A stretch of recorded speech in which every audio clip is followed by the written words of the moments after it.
right here. So Kelsey Mitchell gets makes 2 of 3 free throws. And by the way, like, that should have been called a flagrant if the Paige Bueckers one at the start of the game was a flagrant.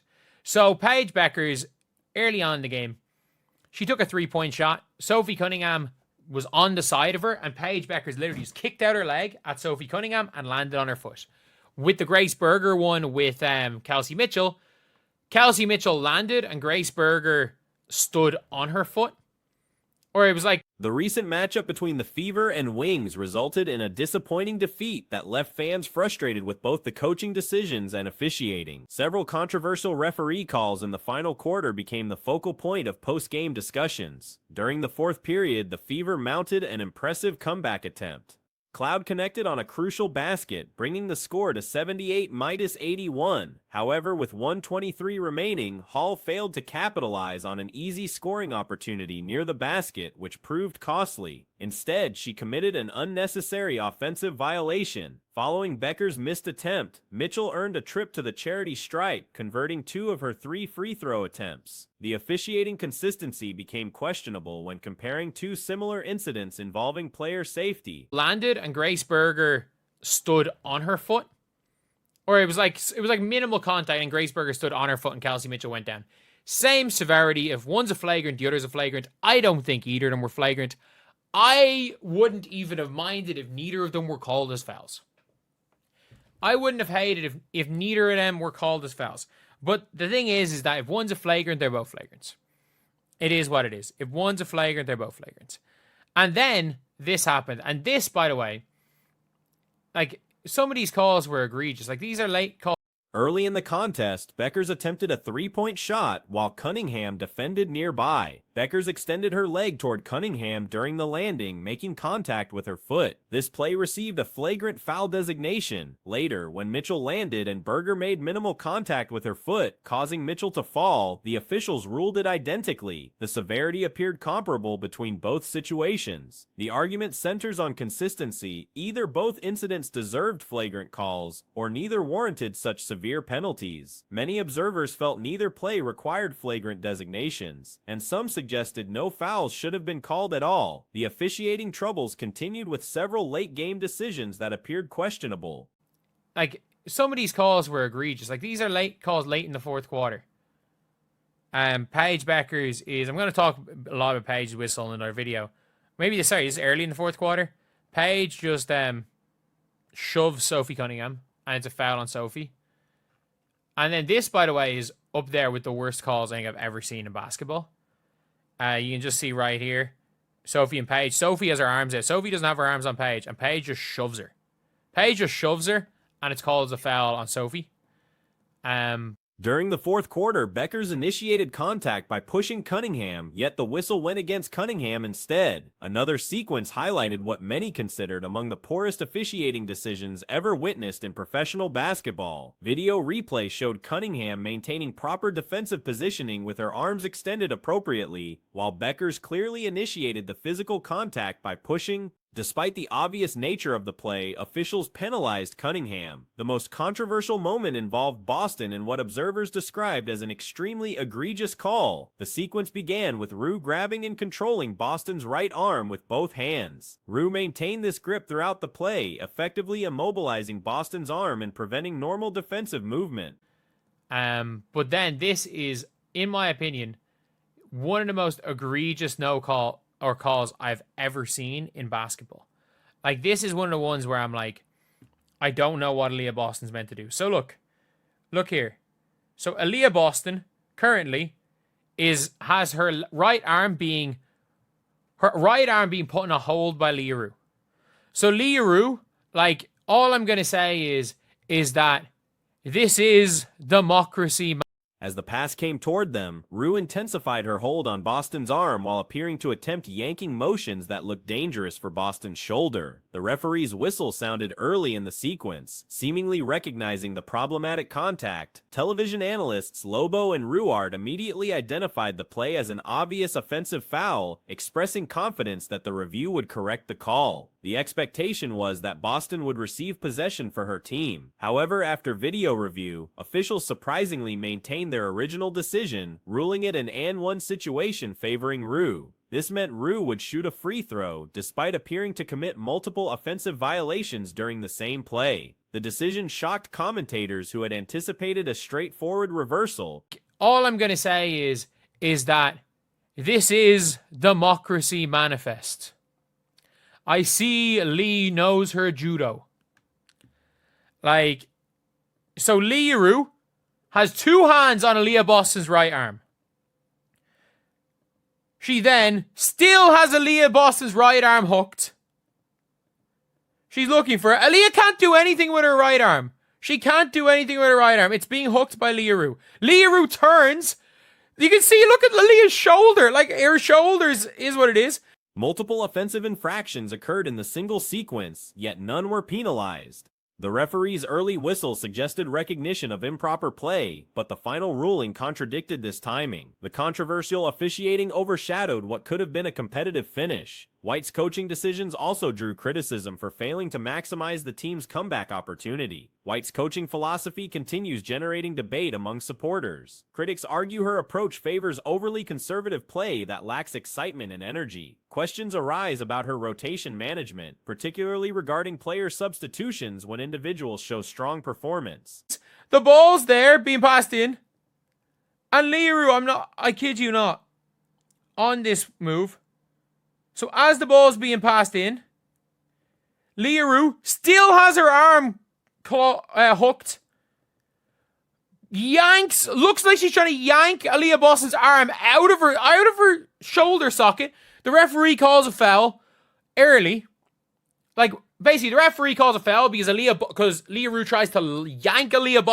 Some observers suggest White tends to remove players experiencing successful stretches rather than riding hot streaks. Her timeout usage and strategic adjustments also face scrutiny from those seeking more aggressive tactical approaches. Despite these concerns about coaching style, the referee performance in this particular game stands out as exceptionally poor. The Boston sequence especially represents officiating at its worst, where clear video evidence failed to produce appropriate corrections. The review process itself raises questions about how officials can examine footage and maintain obviously incorrect decisions. While in-game mistakes happen naturally due to speed and angles, video review exists specifically to address such situations. Professional basketball officiating faces ongoing challenges, and this contest exemplified many persistent problems.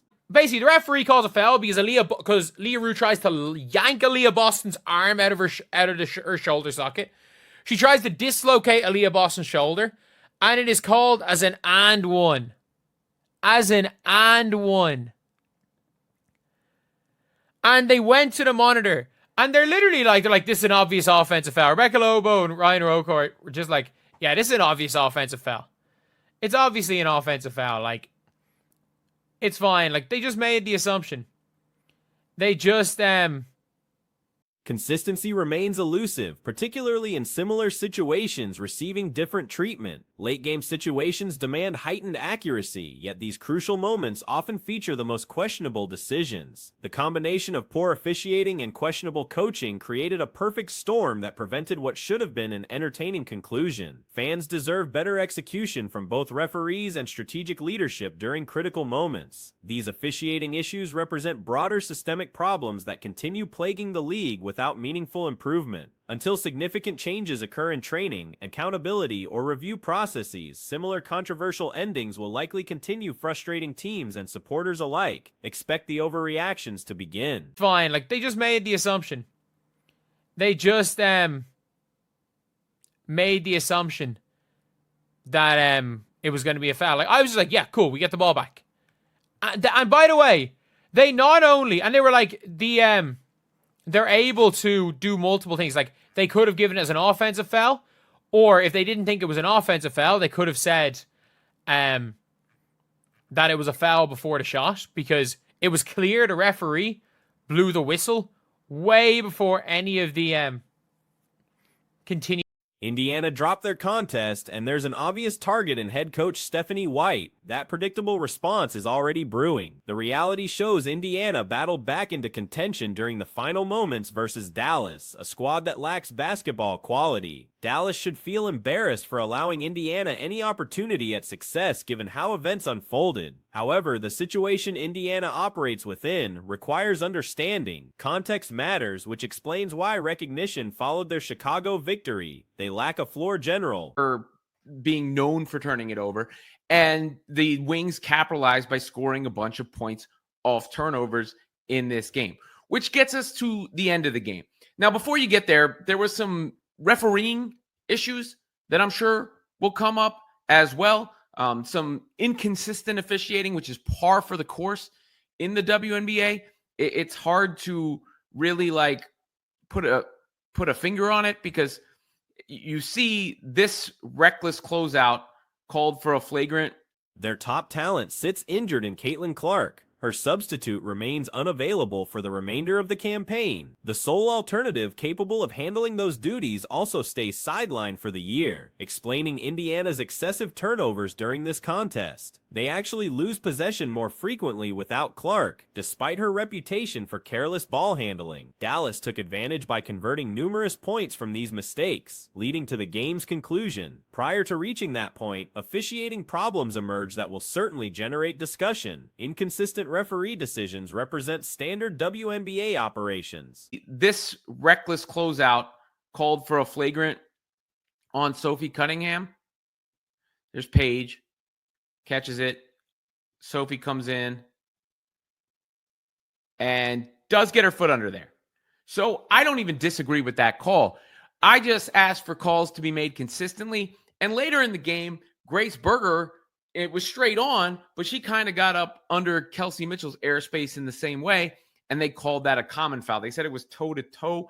I mean, I'd have to go read the rule book, but to me, Pinpointing specific issues proves challenging because viewers witnessed this dangerous landing violation flagged against Sophie Cunningham. Paige secures possession. Sophie approaches and places her foot underneath. That ruling seems justified. The request simply involves consistent application. Later during play, Grace Berger executed a similar action, positioning herself under Kelsey Mitchell's landing space in comparable fashion, yet officials deemed it a regular violation. They claimed it was balanced contact. I mean, I'd have to go read the rule book, but to me, those were similar plays. And then there was this play where Paige Bueckers shoves Sophie Cunningham, and Sophie gets called for the foul, which she was none too happy about. As you can see, there was late in the game with Lee Uru and Aaliyah Boston fighting for position, and Uru sort of had Boston's arm locked, not allowing her to move. The broad Reading the regulations might clarify matters, but those situations appeared identical. Another sequence featured Paige Bueckers pushing Sophie Cunningham, yet Sophie received the penalty, creating obvious frustration. Late-game action between Lee Uru and Aaliyah Boston involved fighting for space, with Uru seemingly restricting Boston's arm movement, preventing her mobility. The broadcast team Ryan and Rebecca expressed strong disagreement with that decision. Sometimes positioning battles can swing either direction. The interpretation could view Uru trapping Boston's arm or Boston placing hers underneath. That particular call didn't create significant concern, but the overall inconsistencies caused problems throughout. Boston's arm locked, not allowing her to move. The broadcasters, Ryan and Rebecca, were very incredulous about that one. Look, sometimes I see fights for position going either way. You could interpret it as Uru having Boston's arm trapped or Boston having her arm under her. It didn't bother me quite as much, but the inconsistencies bother me across the board. And that's one of the biggest problems with WNBA officiating. And if you're a Fever fan, I can understand why you think that they get the short end of the stick. This represents one of the largest challenges facing WNBA officiating. Indiana supporters can understand feeling shortchanged frequently. Every franchise experiences similar feelings. Sometimes it genuinely appears they receive unfavorable treatment in how situations get decided, perhaps because they're such a prominent team drawing extensive attention, but the referees lack quality. The WNBA must confront and enhance this aspect. The game's ending provides everyone ammunition to criticize Stephanie White because the conclusion didn't succeed. They get the short end of the stick a lot of the times. Every team feels that way. But, sometimes it does, admittedly seem like they get slighted a little bit in the way that the things are called. Maybe it's because they're such a high-profile team and we're focused so much on them, but the refs are not good. And that's something that the WNBA has to address and improve. Then there's the end of the game.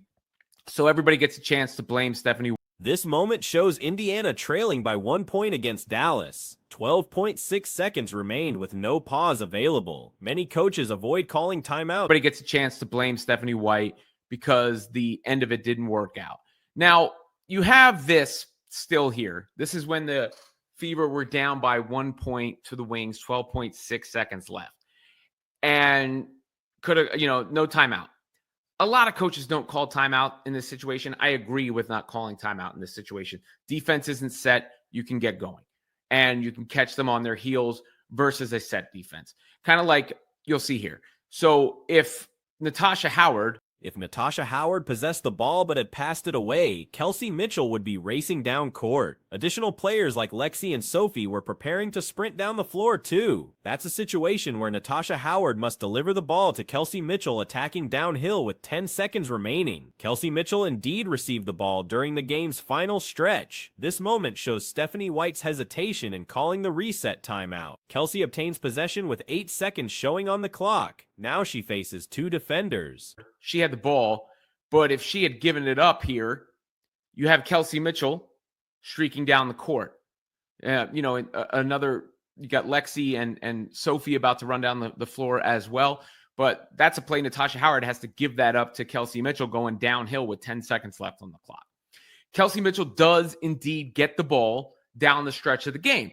And this is when Stephanie White hesitated to call the reset timeout. Kelsey gets it here.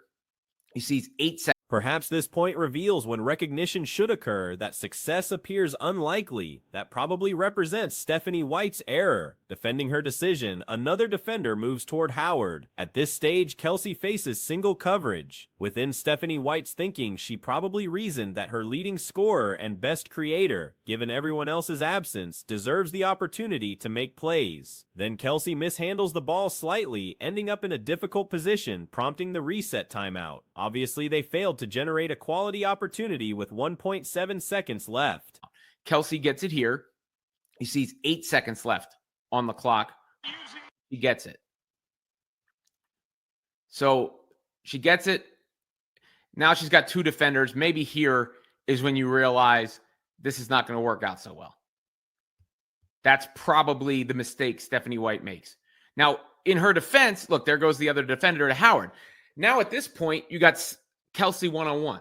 So, in Stephanie White's mind, she's probably thinking my best scorer, my best playmaker. Arguments easily support calling that timeout sooner as a coaching mistake.